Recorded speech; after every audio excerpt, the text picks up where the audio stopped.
زنانه راوتې وې په عام روډونو باندې ګتې راخیستې دي. تاسو به کتلی څوک سوشل میډیا ګوري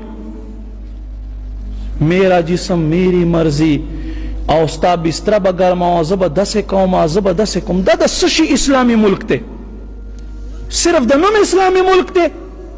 قرآن وایي وقرنا فی بیوتهن، الله فرمایي تاسو په خپلو کورو کې اوسېږئ زنانو.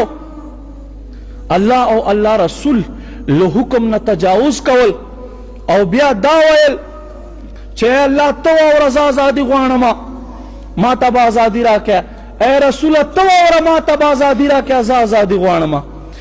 یاد وساتئ ما عزتمندو، الله رب کریم څومره چې قومونه مخکې تباه کړي دي، مخکې قومونه تباه کړي دي، په کفر باندې نه دي تباه کړي.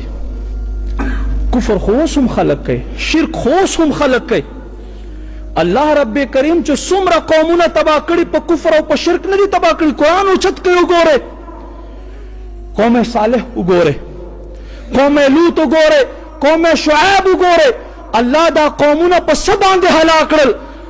کله چې دوی شعائر الله ته لاس واچولو، الله حدودو ته لاس واچول، بیا دا خلق الله تباه و برباد کړل.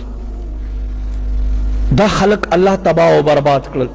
ما عزتمندو قدرمندو، نن زمون په دې اسلامي ملک کې څه لګیا دي او مونږ بالکل خاموشه اورو. کم از کم ما عزتمندو دومره کول پکار دي چې داسې خلق خو سړی نه اوري که نه.